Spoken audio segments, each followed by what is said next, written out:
a local dentist can be difficult. From basic cleanings and fillings to cosmetic procedures, even implants, BestDentalCareAZ.com can make finding a dentist in your neighborhood simple. More information at BestDentalCareAZ.com. Whitfield Nursery, proud to support Arizona PBS, a Valley tradition since 1946. Over 200 acres of Arizona-grown trees, citrus, and palms. Complete custom design and installation. And Whitfield Nursery still does the digging. WhitfieldNursery.com. From the Cronkite Studios in downtown Phoenix, this is Cronkite News. Arizona is under a statewide health emergency due to the opioid epidemic. We take you inside the command center to see how the Department of Health is working to reduce addiction and overdoses. Plus, how a U.S. Border Patrol program is trying to save the lives of undocumented immigrants crossing the border under extreme conditions. And President Trump still plans to build a 30-foot concrete border wall. But this Arizona City Councilwoman says she's not budging for any construction. Cronkite News starts now. Good evening and welcome to Cronkite News on Arizona PBS. I'm Emily Bloom. And I'm Patricio Espinosa. Thank you for joining us. Arizona is battling an opioid epidemic. Just over 24 hours ago, Governor Doug Ducey signed an emergency declaration to address the growing number of opioid deaths in the state. Last year, nearly 800 people overdosed. Cronkite News reporter Tyler Fingert has been following the story since the very beginning. He's in the broadcast center with what public health officials are doing to fight back. Tyler? The response was quick from the Arizona Department of Health Services, opening a health emergency operations center just hours after Governor Ducey's declaration. Tonight, we're giving you a first look inside the operations center, which opened yesterday afternoon, as they track opioids' hold on Arizona. This is going to save lives. Tonight, new urgency in the fight against opioid overdoses. We're hoping to make an impact on it with some quick, decisive action. At the Health Emergency Operations Center in Phoenix, this is what they've been prepping for. Every situation has a focus. This one being opioid is new for us. The Operations Center is a statewide multi-agency coordination center with a goal of protecting the public from health threats. The suspected opioid overdoses. The state health department has been looking at the opioid problem for a while, but without reliable data, it's been difficult to track. We don't have great data on opioid deaths. Our opioid death data can lag a year behind.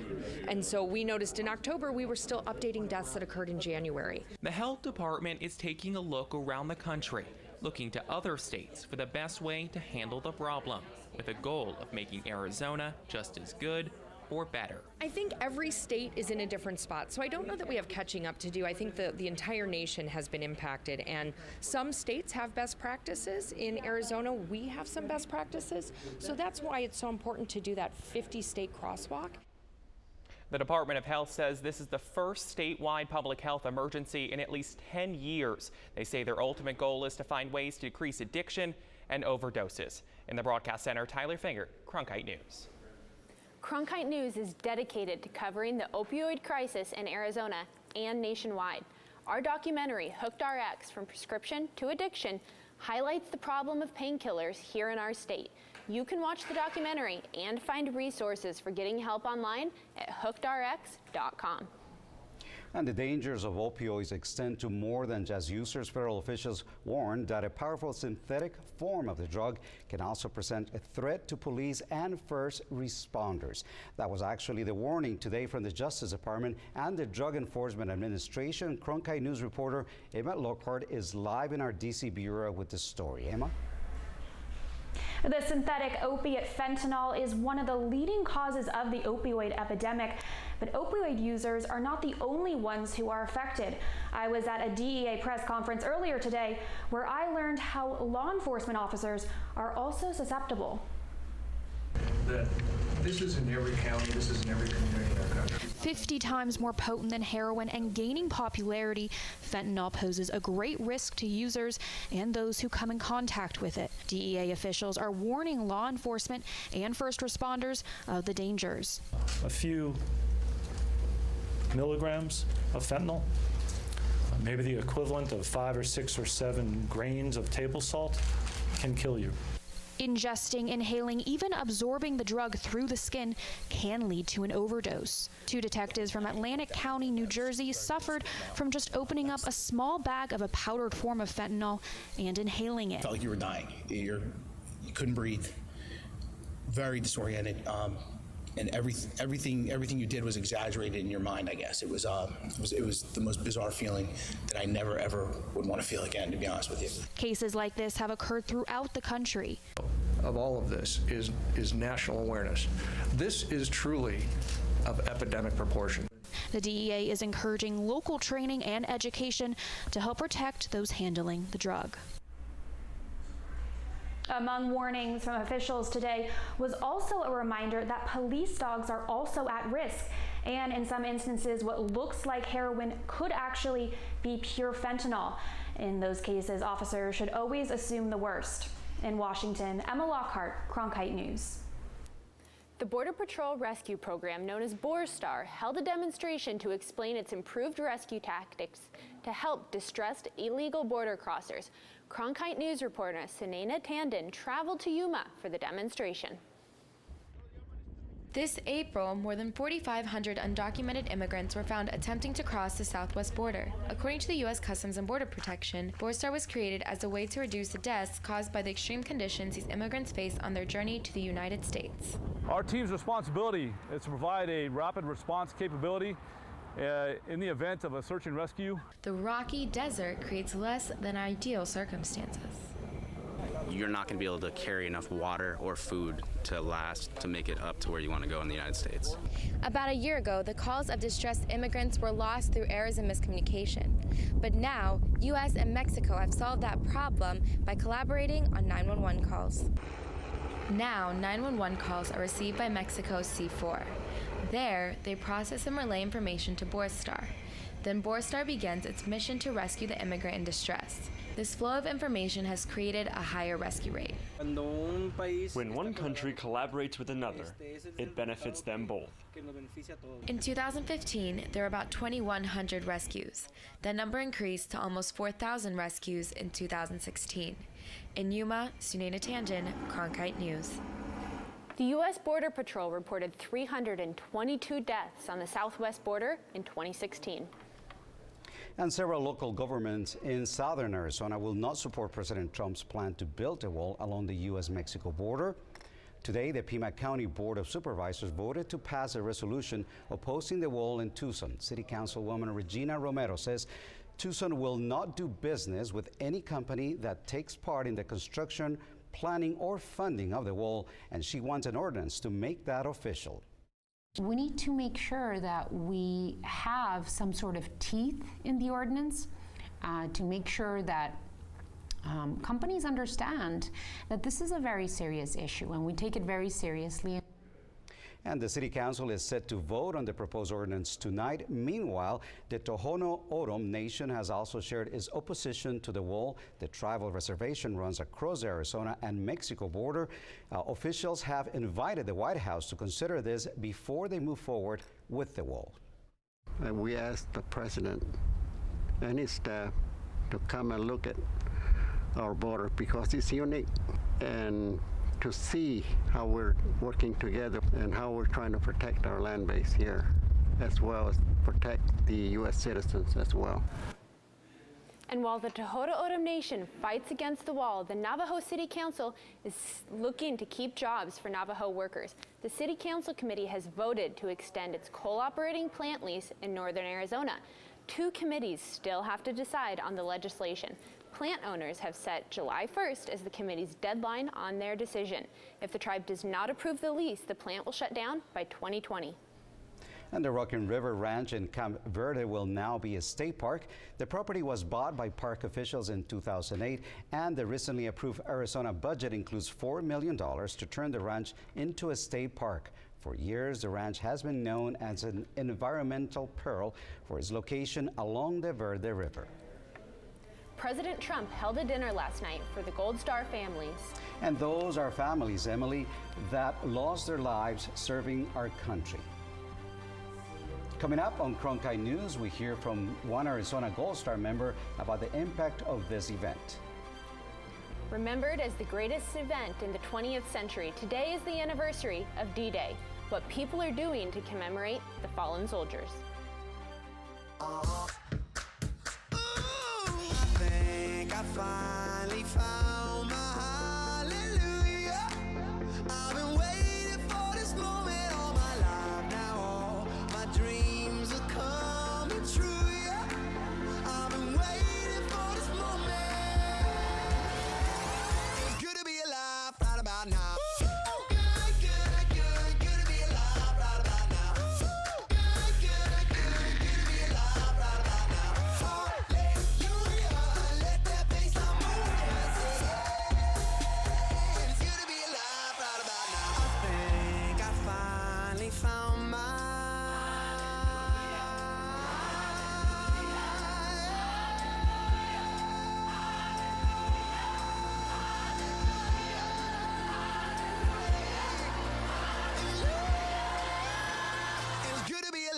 Right about now.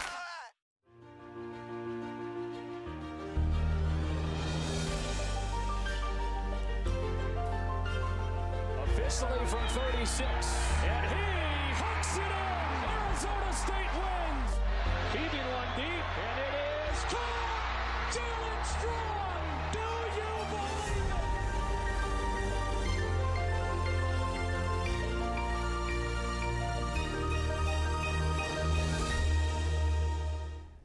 The Mojave County will develop 3 budget proposals that would increase both sales and property taxes.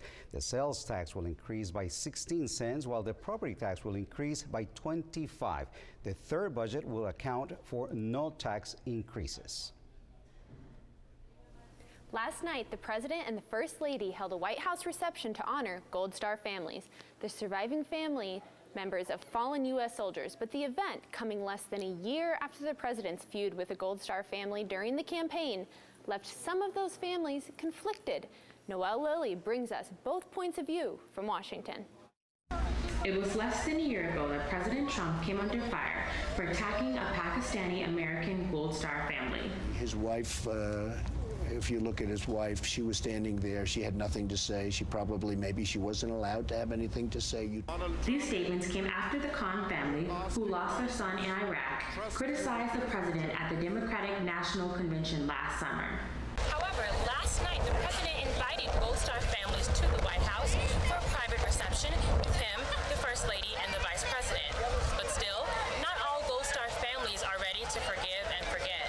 Kathy Upchurch is a Gold Star wife living in Glendale, whose husband, Marine Lieutenant James Glenn Upchurch, was killed in Vietnam in 1969. The comments he made was really uncalled for a Gold Star family, because we have many, many different religions and many, many different cultures that serve our military, and many die for our country. However, some Gold Star families feel differently. He has been nothing but supportive for Gold Star families. She added that she thought the president's position should be respected. So I just know right now, he's the president of the United States, and I respect and honor the president of the United States. Upchurch, however, says that Gold Star families deserve respect too. The more education that President Trump gets about what the cost of war is, that there's a family left behind, and they need to be taken care of. In Washington, Noelle Lilly, Cronkite News. Last night's event was closed to the press, but a White House statement said that in addition to the first couple, the reception included remarks from National Security Advisor H.R. McMaster and Homeland Security Secretary John Kelly. And people across the nation are taking the time to remember an important date in our history today. 73 years ago, troops landed on the Normandy shore in France, winning one of the most important battles of World War II. Today, Americans pay tribute to the soldiers that risked their lives in D-Day. The battle since the end of World War II, D-Day has been known as one of the greatest victories of the 20th century, but it has also been known as the longest day, as thousands of soldiers lost their lives for their country. This weekend, the USS Gabrielle Giffords will be commissioned in Texas. The ship is named after the former Arizona congresswoman who survived an assassination attempt in 2011. The Gabrielle Giffords is the 9th of a series of high-speed vessels. The $400 million ship is designed to navigate in shallow coastal regions. As temperatures are on the rise, so are pollution alerts. Coming up on Cronkite News, what's behind the increase in those alerts, especially now that the summer is beginning. We are still sitting under an excessive heat warning here in Phoenix, but not for too much longer. Your full 7-day forecast coming up. I think I finally found my hallelujah. I've been waiting for this moment all my life now. All my dreams are coming true, yeah. I've been waiting for this moment. It's good to be alive right about now.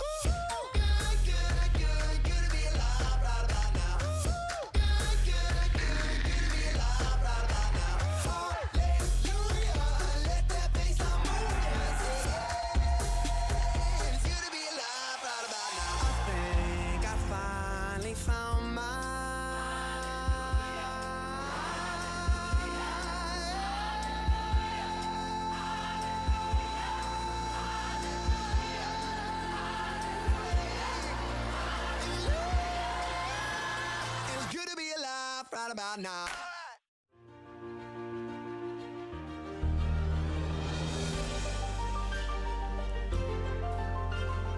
Officially from 36, and he hooks it in. Arizona State wins. Keeping one deep, and it is caught. Jalen Strong. Do you believe it?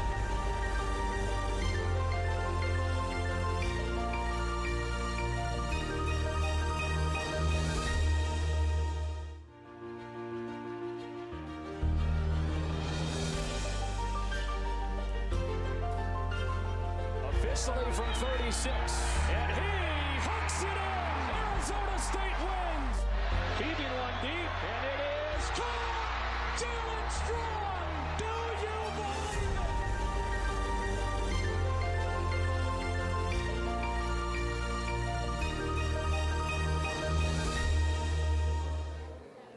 A concern for many as we head through these tough summer months is the air quality. You may have noticed there have already been quite a few pollution alerts this year. Well, this morning, the Maricopa County Air Quality Department hosted an Ozone 101 class to answer the many questions they have been getting from the community about why we have been seeing so many more of these alerts. The Environmental Protection Agency lowered the health standard for ozone. They lowered from 75 parts per billion to 70 parts per billion. So that makes it much more challenging. And because of the lower health standard, it also triggers the high pollution advisories and the health watches. So that's why we're having so many more. Han says trends are actually showing that the air quality is getting better. But despite that, it is still important to do what we can for our air quality. The department is asking the public to make a commitment to 1 day a week to help fight ozone. Carpool or take public transportation if possible, and as always, refuel after dark. And as the temperatures start to hit triple digits, it's important that we look after our furry friends. Blakely McHugh tells us how to care for our pets during the summer months. This week marks the first excessive heat warning for the summer, and with those temperatures rising, you won't be able to take your pets out as much. The Humane Society spokesperson says they get around 40 to 50 calls a day, with a third to half of those calls related to heat. The Arizona Humane Society's trauma hospital has seen these cases every summer. Some of the pets get to us in time and others don't, and it is horrific, but it's so preventable. Although it's strongly advised that you don't leave your pets outside during the summer, there are little things that you can do to help keep them cool. One of those things is this freezer toy. You pop this guy in the freezer for 2 hours and you give it to your pet and it keeps him cool while he's outside. There are other toys like these, a cooling harness, a cooling water bowl, and even a cooling pet cot. But if you can't go out and buy these things, there are other ways to help your pets. Make sure you have the ventilated, shaded space, you have plenty cool water in spill-proof plastic buckets. Never chain your pet outdoors. If you do want to get your dog exercise, then take them on walks early in the morning or late at night when the temperatures are cooler. You should also avoid hiking or taking your dog to the store with you. A common thing that is seen by the Arizona Humane Society Trauma Center are dogs being left outside with no water or shade. In the summertime we get a lot of no water, no shelter calls, and also dogs tied up. And now in Phoenix, if it's over 100 degrees, if there's an excessive heat warning, they can't be tied up at all. Nelson also said she sees a lot of burnt paws. A rule of thumb is to put your hand on the ground for 7 seconds, and if you can't withstand it, neither can your pet. In Phoenix, Blakely McHugh, Cronkite News. And what do you do if you happen to see a pet outside without water or shelter? You can report it to the Humane Society. And that being said, you might want to consider this week's forecast before you take your pet for a walk. Our Emily Bloom has the weather forecast. Emily? Yes, it's a toasty one today, Patricia. We are currently sitting at 106, mostly sunny and calm winds. Now we have a high today of 107, which we hit right around 4 o'clock. We'll have a low tonight of 83, and we set a record back in 2016 of 111. Now you may remember yesterday's record of 113 was also set just last year. And some temperatures across the state. We've got 86 at the Grand Canyon, 82 in Flagstaff, 86 in Show Low, and of course here in the valley we are still in those triple digits. That is because we are still under this excessive heat warning. That is just until tomorrow at 8 o'clock. And looking ahead at our 7-day forecast, tomorrow will also be bringing us our warmest day of the week at 108 degrees, and we will hold strong on those triple digits and clear blue skies through the beginning of next week.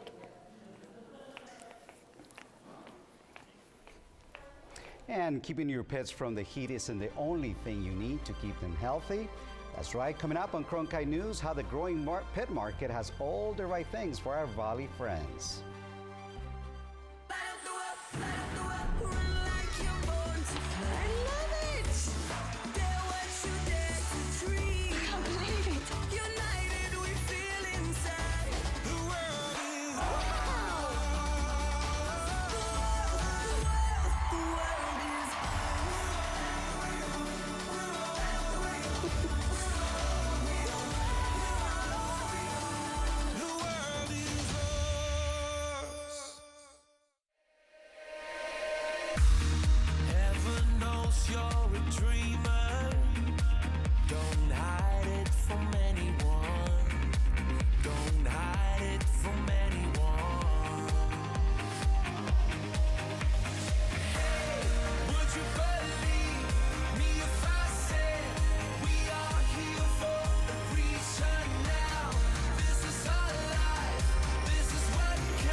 More people are going natural for their pets. According to package facts analysts, natural pet food sales reached $8.2 billion in 2016 and now make up 25% of the total U.S. pet food market.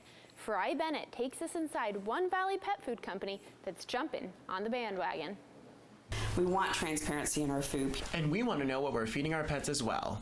Krista Hampton, a Thrive Life Foods consultant, says unlike pet foods that are processed, Thrive Life takes fruits and vegetables and freeze dries them without leaving out any nutrients, making it natural. Our peaches have 21 times the vitamin C as a store-bought peach because we let things ripen on the vine. I see a lot of really outstanding natural organic foods for our pets now because people are recognizing, and the veterinarian medicine is recognizing that there is a huge trend here. Thrive Life customer Gretchen Hogg decided to go down the natural route for her dog after realizing processed foods were causing him severe gag reflexes and shortness of breath. When I went to a natural pet store, the manager there said that take him off of all beef and chicken because those tend to be more adulterated, and also they're more injected with hormones and antibiotics. Veterinarian Dr. Billy Hendricks says there are pros and cons to processed foods,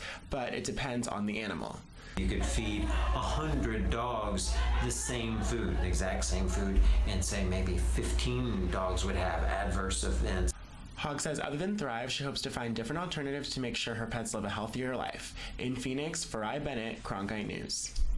And if you're looking to adopt a pet, now may be the time. The Maricopa County Animal Care Control is waiving adoption fees for some animals throughout the month of June. This means dogs that weigh 40 pounds or more can be adopted at no cost. Adoption fees for dogs and cats under 3 months are also waived, but only for this weekend. The MCACC is looking to make room for the expected increase of animals in need of shelter around the 4th of July. Cronkite News is proud to be the news division of Arizona PBS. Here's what's coming up on Arizona Horizon and PBS NewsHour. On Arizona Horizon, hear from a national economist on how upcoming transportation projects in Arizona will create jobs. And June is National PTSD Awareness Month. That's at 5:30 Tuesday on Arizona Horizon.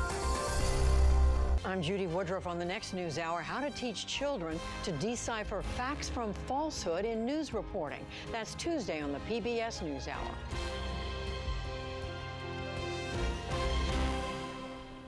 That's it for Cronkite News tonight. Thank you for joining us. For top Arizona stories, remember anytime go to cronkitenews.azpbs.org. Thank you.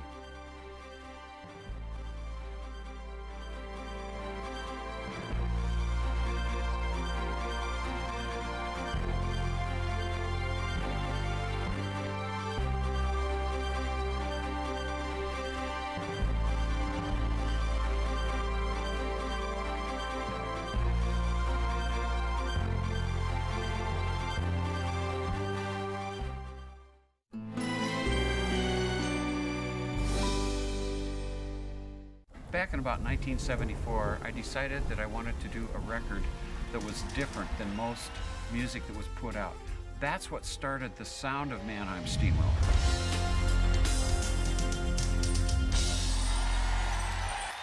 Tonight at 8:30 on Arizona PBS.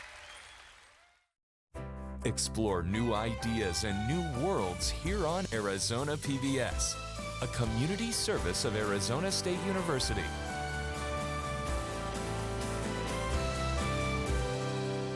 Arizona PBS programming is brought to you in part by the underwriting support of local businesses.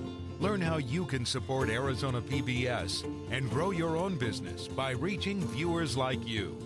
Call 602-496-8664 or azpbs.org/underwriting.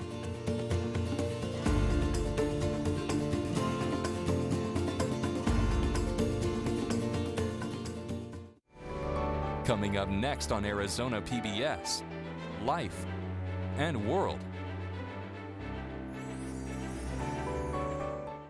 Get the inside scoop on what's happening at Arizona PBS.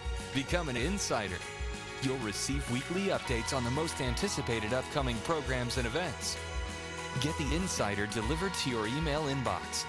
Visit azpbs.org to sign up today. Congratulations to Cronkite News, the news division of Arizona PBS, which recently was named the best student-produced nightly newscast in the country by the Society of Professional Journalists in the annual Mark of Excellence Awards. Coming soon to Arizona PBS. What an honor and a privilege it is to be here at Carnegie Hall. Join world-renowned platinum-selling blues rock singer-songwriter and guitarist Joe Bonamassa for a very special all-acoustic concert with an all-star ensemble of world-class musicians right here on your favorite